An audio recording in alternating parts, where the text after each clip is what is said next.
Assalamualaikum warahmatullahi wabarakatuh.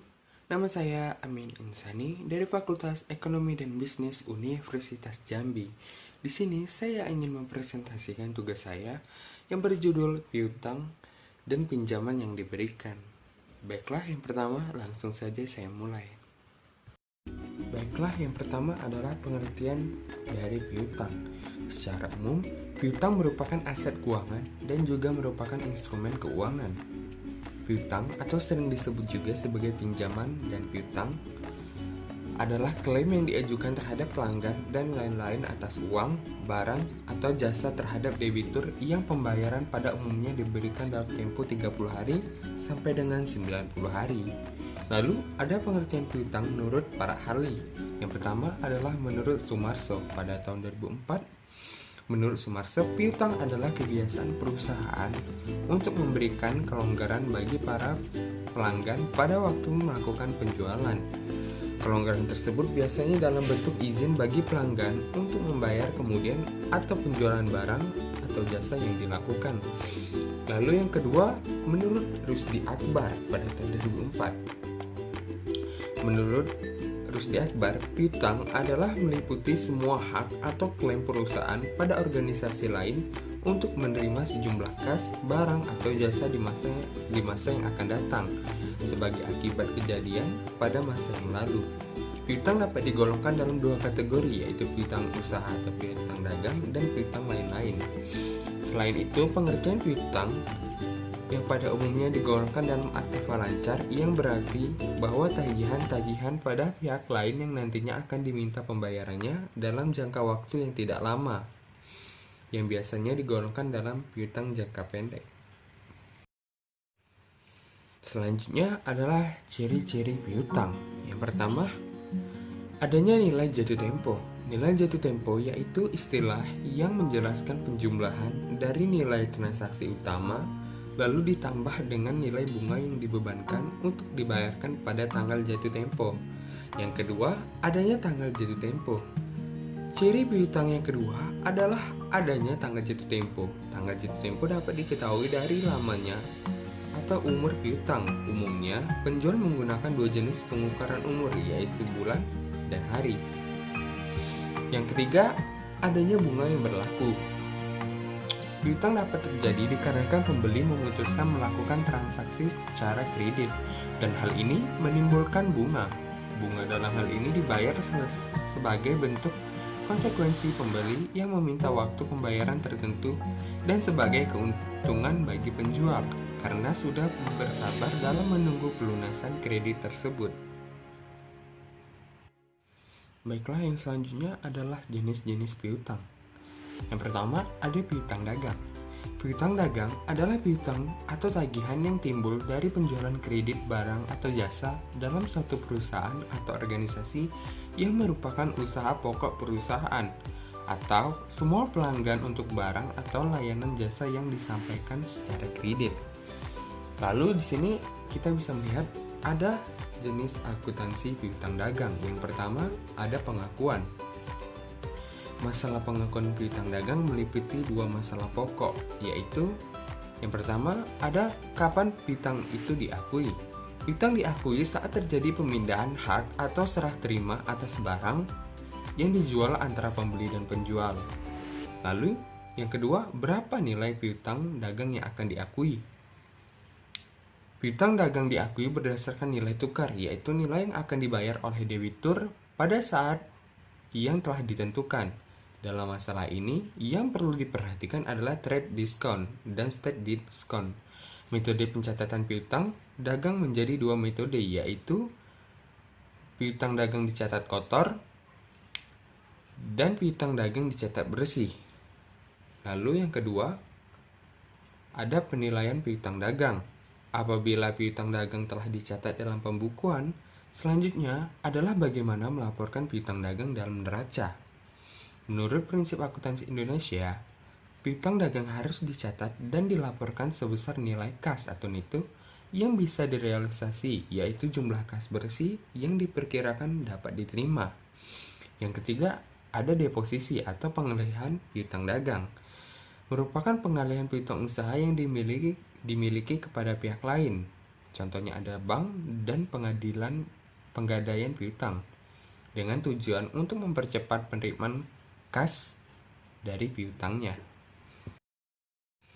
Yang selanjutnya ada wesel tagih. Wesel tagih merupakan wesel yang dapat ditagihkan kepada perusahaan lain yang memiliki utang kepada suatu perusahaan. Dengan kata lain, wesel tagih ini adalah dokumen piutang yang dikeluarkan oleh pihak perusahaan lain yang belum bisa membayar pada saat penyerahan barang terjadi. Dokumen wesel tagihan ini dapat menjadi dasar posting piutang pada perusahaan kita karena status perusahaan merupakan pemberi utang. Lalu ada dua macam wesel tagih, yaitu yang pertama, wesel tagih tidak berbunga, yaitu wesel tagih yang tidak mencantumkan bunga. Dengan demikian, nilai nominal sama dengan nilai nominal pada jatuh temponya. Yang kedua, wesel tagih berbunga, yaitu wesel tagih yang mencantumkan bunga. Dengan demikian, pada hari jatuh tempo wesel sama dengan harga nominal wesel ditambah bunga mulai tanggal penarikan sampai dengan jatuh tempo. Piutang wesel ini dapat dipindah tangankan dan ada yang tidak dapat dipindah tangankan. Jika wesel dapat dipindah tangankan, artinya adalah yang membuat wesel akan membayar pada orang atau badan yang memegang wesel tersebut pada saat jatuh tempo.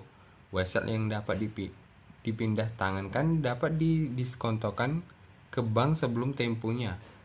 Piutang wesel biasanya timbul karena 1. Terjadinya transaksi penjualan secara kredit. Yang kedua, pemberian pinjaman uang. Dan yang terakhir adalah perubahan piutang dagang menjadi piutang wesel. Yang selanjutnya ada penjualan wesel tagih dan pengendalian piutang. Yang pertama kita akan bahas adalah penjualan wesel tagih. Apabila sebelum jatuh tempo, perusahaan memerlukan uang, wesel yang dipunyai dapat dijual kepada bank atau pihak-pihak lainnya. Kadang-kadang, penjualan demikian ini disebut juga dengan pendiskontan wesel. Dalam hal ini, penerimaan wesel melakukan endorsement terhadap weselnya. Di sini, bank akan menerima imbalan yang disebut diskonto. Diskonto adalah bunga yang diperhitungkan di muka. Diskonto dihitung berdasarkan nilai pada saat jatuh tempo dan jangka waktunya adalah antara saat wesel diserahkan sampai dengan tanggal jatuh tempo. Yang selanjutnya adalah pengendalian piutang. Piutang memerlukan pengendalian internal yang sama seperti aktiva perusahaan lainnya. Seluruh fungsi akuntansi harus dibuat sehingga pekerjaan salah seorang karyawan dapat digunakan sebagai verifikasi terhadap pekerjaan karyawan-karyawan lainnya. Lalu selanjutnya ada piutang lain-lain. Piutang lain-lain adalah jenis piutang non-usaha yang belum dibayar oleh pihak ketiga secara khusus untuk hal-hal yang berhubungan dengan kegiatan operasional perusahaan seperti gaji karyawan, kelebihan pembayaran pajak, dan lain sebagainya. Dalam akuntansi, piutang ini memiliki perbedaan dibandingkan piutang dagang dan piutang wesel. Untuk waktu pembayaran, piutang lain-lain menjadi yang paling lama karena memiliki jangka waktu pembayaran yang panjang, karena lebih dari 1 tahun. Meski berkaitan dengan hal-hal operasional perusahaan, piutang ini tidak berkaitan dengan operasi sehari-hari dan termasuk dalam kelompok aktiva yang tidak lancar. Lalu, yang termasuk piutang lain-lain adalah tuntutan atau klaim kepada pihak lain akibat peristiwa tertentu, seperti klaim asuransi, klaim akibat hilangnya barang, klaim kepada pegawai akibat kesalahannya. Yang kedua, piutang pendapatan seperti dividen, bunga, dan sewa. Yang ketiga, piutang kepada pegawai, karena perusahaan memberikan pinjaman kepada pegawai. Yang keempat, ada persekot dalam kontrak pembelian. Yang kelima, klaim terhadap restitusi pajak. Lalu yang terakhir adalah manfaat piutang. Manfaat piutang di sini ada 4 poin. Yang pertama, merupakan upaya meningkatkan omset penjualan. Lalu yang kedua, dengan meningkatkan volume penjualan, maka keuntungan pun diharapkan akan meningkat. Yang ketiga, dengan adanya hubungannya piutang, maka hubungan dagang perusahaan dengan para pembelinya menjadi erat, sehingga kredit menjadi kontinuitas hubungan. Yang keempat, pada jenis usaha tertentu seperti produsen rumah tangga, dan perdagangan kendaraan bermotor, di mana hubungan kredit berjangka lama, maka kredit menciptakan keuntungan tambahan bagi perusahaan tersebut. Baiklah, saya rasa cukup untuk materi yang saya sampaikan. Lebih dan kurangnya saya mohon maaf. Saya akhiri, wabillahi taufiq wal hidayah. Wassalamualaikum warahmatullahi wabarakatuh.